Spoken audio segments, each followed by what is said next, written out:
राजयोग, ज्योतिष का एक स्याह पहलू। आज की इस वीडियो में आपका स्वागत है। जैसा कि पिछली बार हमने राजयोग अध्याय की बात की थी, आज उसे ही हम आगे बढ़ाएंगे, लेकिन एक अंधेरे दृष्टिकोण से। जब भी केंद्र और त्रिकोण का परस्पर संबंध होता है तो इसे राजयोग कहा जाता है। केंद्र स्थान 1, 4, 7 और 10 होते हैं और त्रिकोण स्थान 1, 5 और 9 होते हैं। लग्न पहला स्थान केंद्र और त्रिकोण दोनों होता है, इसलिए इसे सबसे शुभ माना जाता है। लेकिन क्या यह हमेशा शुभ होता है? संबंध, शक्ति और उनकी काली छाया।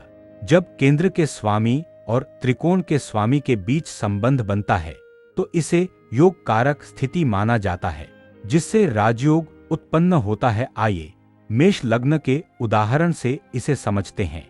यदि मेष लग्न है तो केंद्र के स्वामी चंद्रमा चौथे भाव के, शनि 10वें भाव के और गुरु 7वें भाव के होते हैं। त्रिकोण के स्वामी सूर्य 5वें भाव के और गुरु 9वें भाव के होते हैं। लग्न का स्वामी मंगल है।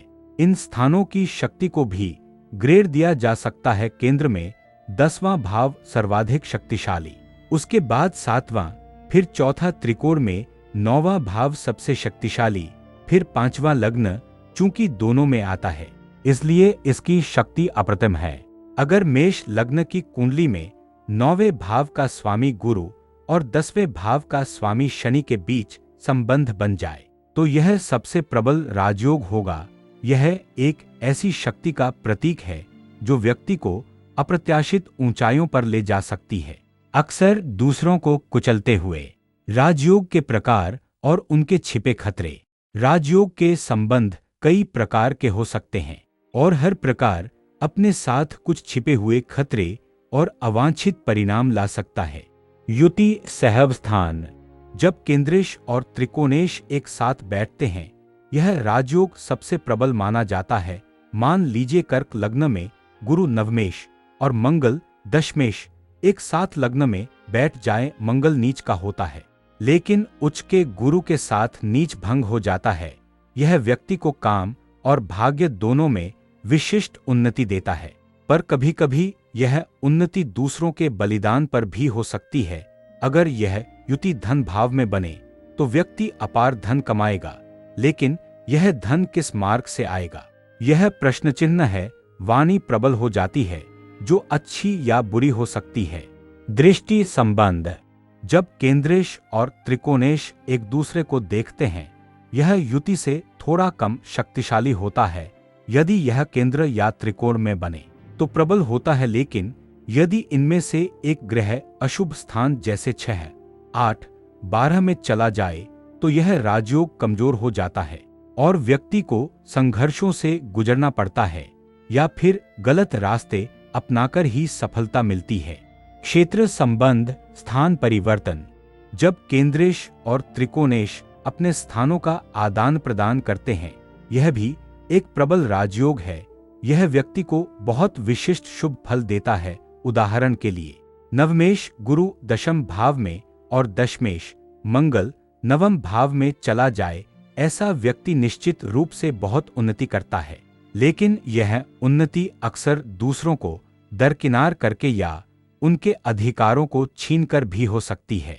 स्थान दृष्टि संबंध।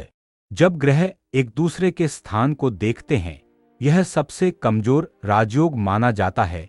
इसमें उन्नति होती है, लेकिन बहुत धीमी और संघर्षपूर्ण। राजयोग का स्थान और उसके दुष्परिणाम। राजयोग का फल राजा बनना नहीं है, बल्कि जिस स्थान से यह योग बनता है उसी क्षेत्र में व्यक्ति को उन्नति मिलती है, लेकिन इस उन्नति के अपने डार्क साइड्स भी होते हैं। लग्न में राजयोग, व्यक्ति अपनी ही क्षमताओं और पुरुषार्थ से सफल होता है, लेकिन यह स्वयं पर इतना केंद्रित हो सकता है कि दूसरों की अनदेखी कर दे। धन भाव में राजयोग, व्यक्ति अपार धन और प्रभावशाली वाणी का धनी होता है, लेकिन यह धन किस तरीके से कमाया गया है और यह वाणी दूसरों को कैसे प्रभावित करती है, यह विचारणीय है। छठे भाव में राजयोग, व्यक्ति साहसी और परिश्रमी होता है, शत्रुओं पर विजय प्राप्त करता है, लेकिन यह विजय अक्सर कठोरता और निर्ममता से प्राप्त होती है और शत्रुता स्थायी हो सकती है। 8वें भाव में राजयोग। यह राजयोग जन्म स्थान से बहुत दूर जाकर या रिसर्च, मृत्यु संबंधी व्यापार आदि से बनता है। यह एक रहस्यमयी और अंधेरा क्षेत्र है जहां व्यक्ति अप्रत्याशित सफलता तो पा सकता है, पर इसके लिए उसे बहुत कुछ त्यागना पड़ सकता है और जीवन के गहरे छिपे पहलुओं से रूबरू होना पड़ता है।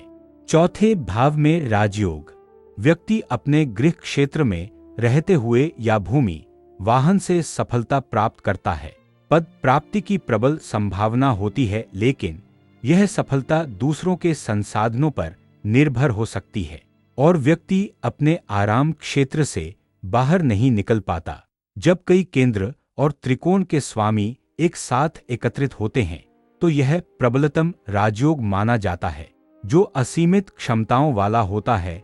ऐसा व्यक्ति निश्चित रूप से अप्रत्याशित रूप से तरक्की करता है, लेकिन इस तरक्की की कीमत क्या होती है, यह अक्सर उस व्यक्ति के आसपास के लोगों को चुकानी पड़ती है। यह समझना महत्वपूर्ण है कि ज्योतिष केवल संभावनाओं की बात करता है और हर राजयोग का फल सिर्फ चमक नहीं होता, इसके पीछे की अंधेरी सच्चाइयों को भी समझना आवश्यक है। उम्मीद है आपने राजयोग को एक नए, अधिक गंभीर दृष्टिकोण से समझा होगा। अगली वीडियो में हम किसी और विषय पर बात करेंगे। तब तक आपका दिन शुभ हो। धन्यवाद।